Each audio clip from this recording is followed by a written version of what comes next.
Hello again, friends. It's your boy, Raw Chicken Nuggies. Today, I'm here to bring you another entry in the GTFO Beginner Guide series. This time, we're going over a core aspect of the game that can help get you through most levels safely: stealth.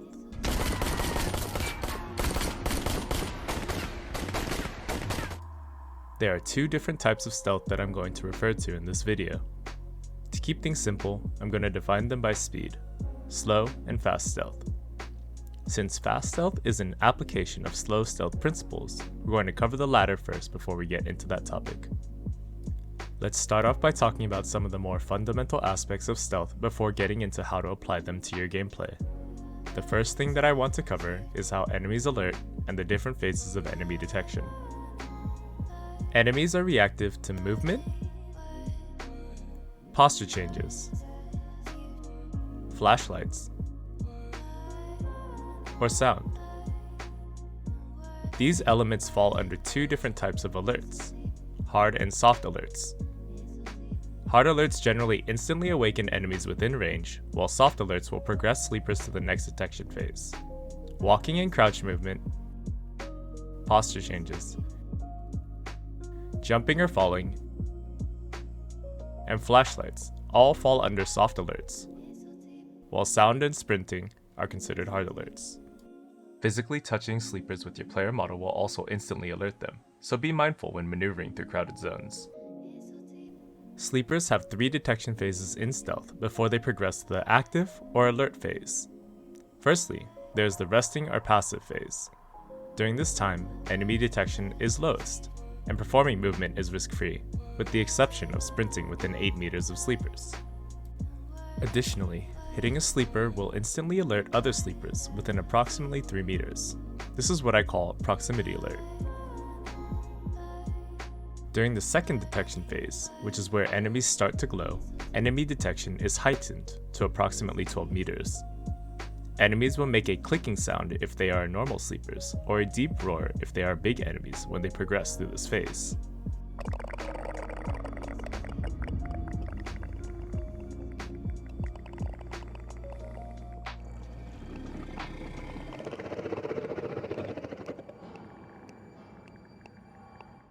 If a sleeper is killed within this range and no enemies are proximity alerted, the glowing enemy will be alerted.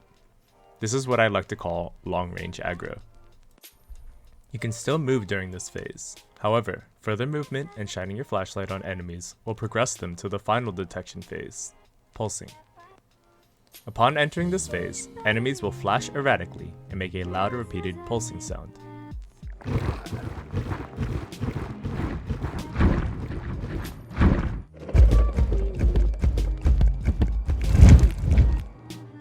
When an enemy is pulsing, it is essentially your last chance to seize both of these actions before enemies are awakened. Proximity and long-range detection is ignored if there is an obstruction blocking line of sight in between sleepers, such as a wall or a pillar. Additionally, glass blocks flashlight aggro and sprinting aggro, but not sound. However, one misconception is that player models themselves act as obstructions. Standing in between sleepers does not block line of sight at all, and sleepers will still aggro based on normal proximity and long-range detection rules. You might notice that sometimes enemies glow at different times.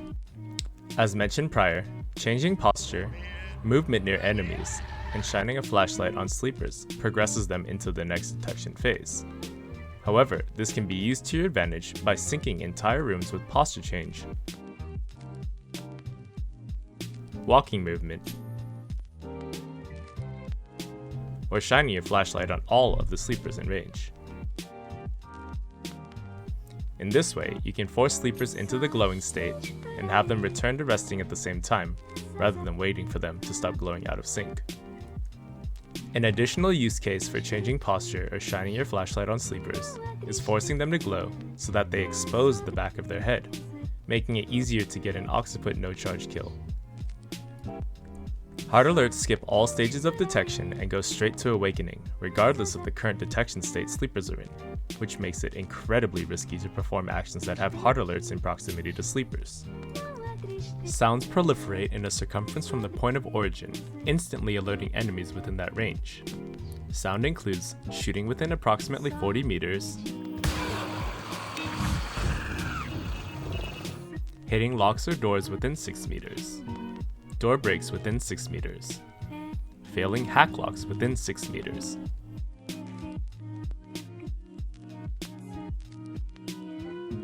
or simply hitting surfaces with your hammer within 6 meters.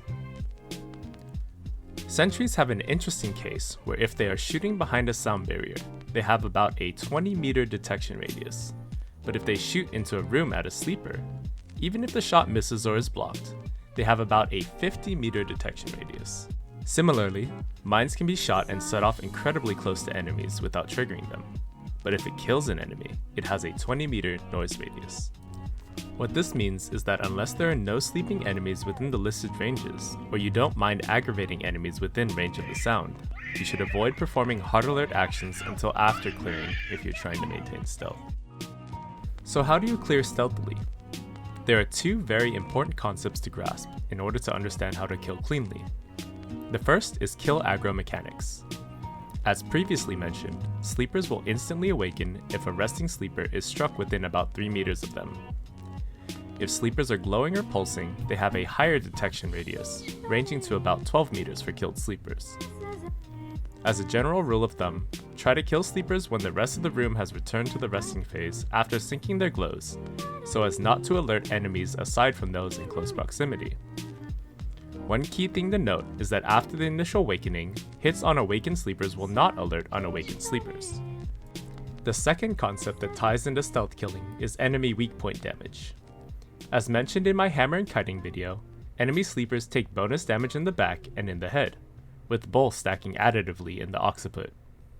This enables you to no-charge kill regular sleepers and shooters in the back of the head. The existence of these damage multipliers enables you to kill more than one enemy by yourself while remaining in stealth. Whenever I'm approaching a cluster, I look at the positioning of the sleepers and attribute a kill difficulty to them. If they're facing away from me, it is a relatively easy kill and I can no-charge occiput kill them after they awaken. If they are facing sideways relative to me, they can still be no-charge occiput killed, but it requires some amount of movement to reposition behind them. If they are facing toward me, I need to drastically reposition to occiput kill them, or half-charge them to the front of the head, making them a relatively hard follow-up kill compared to the other two. In an ideal situation where I am by myself, I will full or half-charge kill one enemy in a cluster, and then no-charge occiput kill the rest that alert from proximity. I also look at the posture of the sleepers, as they have different awakening behaviors. If an enemy is standing, it will reel its head backwards before turning to face you. If it is crouching, it will raise its head upwards as it awakens. If an enemy is lying down, it will swivel to face you before attacking. One idiosyncrasy of sleepers in this game is that the visual position of the enemy does not necessarily line up with the position as registered by the game. To give more detail, the game does not update the sleeper's position when waking up until the animation is completed. In practical application, this means that there's a period of time while a crawling sleeper is turning around from being awakened, where hitting it in the head from the visual front is still considered being an occiput hit.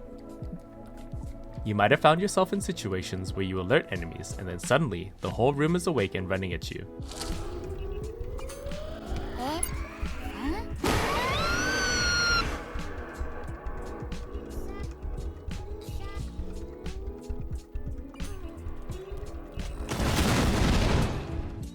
While these situations might cause you to be confused and tentative to clear rooms, it's actually perfectly explainable. You might notice that if you leave an enemy alive for a brief period of time after initially alerting it, it will rear its head back and yell. This scream is actually the only way for sleepers to awaken entire rooms. You can kill sleepers before they scream or interrupt their scream with a stagger hit or a shove in order to prevent full room alerts. Once you learn these predictable actions of sleepers on awakening, you can better prepare yourself for a follow-up kill when they become alerted from an initial kill. So how do we apply this? Let's take a look at this scenario. I approach each stealth situation as a puzzle, with pieces and segments that need to be resolved in order to complete the big picture. This room is packed and can be quite intimidating at first glance, but let's break down what I'm looking at. I see two sets of double kills, one triple kill, and multiple isolated enemies. Given the spacing between the enemies, I choose to clean the pair to the far left and work my way across the room.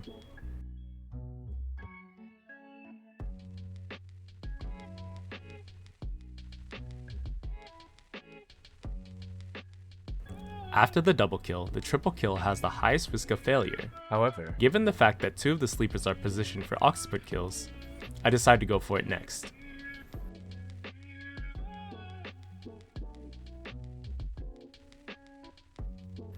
After I take out the high-risk clusters, I use flashlight, posture, and walk syncs to time the remaining sleepers' glows together, then clean up the rest of the isolated enemies.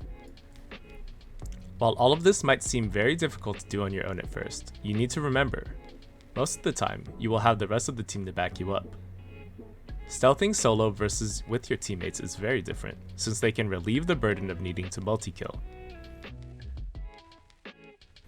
One tactic you can use to clear clusters as a team is to have all 4 members position themselves to kill a different enemy, then count down for your hammer charges and hits. In this way, you can coordinate 4 simultaneous kills, if not more. Now that we've gone over how to stealth at the standard pace, let's discuss how to go fast. There are 4 game mechanics that enable fast or aggressive stealth: occiput one-shots, detection manipulation, B-hop, and scream activation or cooldown. Occipital no-charge kills are the fastest hammer kill that you can pull off on normal sleepers. If you can chain multiple of these together, you can clear rooms very quickly in stealth. Generally, I will aim to full or half charge a harder to kill sleeper and chain occipital follow-ups. Target selection is very important when attempting to clear quicker in stealth. Since enemies can aggro via proximity to a kill, long-range detection, or your movement, you need to be constantly aware of which enemies are going to alert from your sleeper kills. I am constantly scanning and listening for the clicking sounds sleepers make when they glow, pulses, or aggros in order to plan my next action, whether it be momentarily stopping my movement, repositioning to kill a long distance aggro, or performing an action tied to a hard alert. This becomes more complicated when enemies are clustered together or of mixed types. However, since no enemies will alert from proximity or long-range detection after the initial awakening, we can concentrate on picking apart a room and controlling aggro to clear faster. If I kill enemies within a cluster, I know that enemies outside of that range cannot be chain aggroed until I clear the initial enemies awakened, unless they alert through my movement or hard alerts. Conversely, if enemies are aggroed via long-range detection, there will only be one of these enemies. As long as I kill sleepers that are awakened in that one instance before they scream, I will not alert entire rooms. One practical example of using controlled aggro to clear faster in stealth is in the case of a normal striker next to a giant. Normally, if you were to kill the enemy next to the giant or damage the giant, you would proximity aggro either one, and very likely awaken the room. However, you can take advantage of the fact that only one enemy can be long-range aggroed by finding an isolated sleeper within long-distance aggro range, and forcing the normal sleeper to aggro without alerting the giant. In this way, you can isolate the giant and leave him for last when you have finished clearing the rest of the room to minimize risk. Breaking apart rooms into separate instances of controlled aggro and taking advantage of innate grace periods given to you by awakening mechanics will help you speed up your stealth clears immensely. Sometimes, sleepers glowing off-sync makes it hard to move or kill without risk of difficult alerts. When this happens, you could be forced to wait a significant amount of time before the enemies all naturally return to the resting phase and allow you to move. One thing that you can do is posture sync by flashlighting sleepers and walking simultaneously in order to get them to glow at the same time, enabling you to achieve maximum distance into the room. There's a window of time after enemies start glowing before they enter pulse phase. Because they are locked into this part of the animation, you can continue to move during this window, which enables you to gain more distance than if you were to stop immediately during the glow phase. Chaining these together in sequence enables you to get yourself into clear positions in less glow cycles than if you operated off the baseline concept of waiting for nothing to be glowing fully before moving. This can also be used to explain fringe cases in which sleepers seem to inexplicably long-range aggro instead of enemies closer. since there's a very short window between either beginning to glow or returning from glow to resting. Where detection is ignored, the game searches for the next available target to aggro off of a kill. As discussed in my video on movement, B-Hop can be used to stealth quicker, since you are able to move at sprint speed, which is considered to be in walking state. You can use it to both approach kill situations, or combine it with a back hop in order to exfil from compromising situations. Let's briefly talk about the concept of salvaging. I use this term relatively loosely, but in the context of stealth, this means containing an unintended aggro due to a mistake in either timing or movement. You can use B-Hop to quickly reach and kill the alerted sleeper in stealth before it screams and recover from a potential full room awakening. While a huge part of increasing your stealth clear speed, B-Hop is not a catch-all solution. Since you are still considered walking, if there are several isolated enemies within 8 meters of each other, you could potentially long-range aggro sleepers that you do not intend to. If an enemy is already glowing, B-hopping within their detection range will cause them to pulse, then quickly alert, which could snowball into accidental chain reactions and full room aggros. One of the more common cases of failure when using B-Hop is using it to approach a scout when it is near sleeping enemies, causing them to aggro in proximity and make the scout scream before you can reach it and execute a hammer kill. With all of this in mind, B-Hop is best used in fully controlled situations where you can kill isolated enemies or handle the resulting alerts. It can also be used when you need to pass quickly in stealth through a potentially compromising area, or as a last resort to attempt to kill a mistaken aggro at distance. We briefly talked about the scream mechanic earlier, but there are a few more subtleties to this that aid fast stealth. After an enemy screams, there's a global cooldown of about 15 seconds, regardless of if the scream was or wasn't cancelled.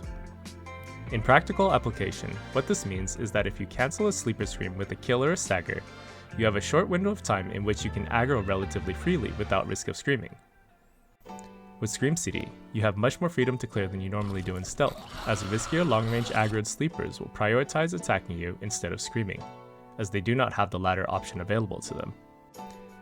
This cooldown is also useful in a scramble situation, in which enemies are alerted and screamed outside of your room as you're stealthing, then proceed to run in and attack you.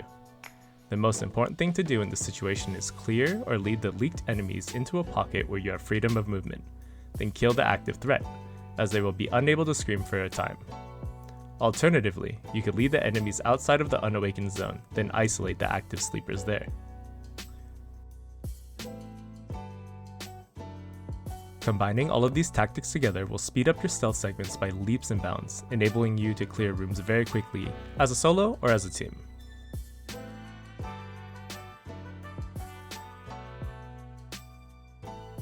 Before we wrap up, I wanted to go over some miscellaneous tips and tricks that can help you on your path to improve stealthing. Flashlights vary in terms of range.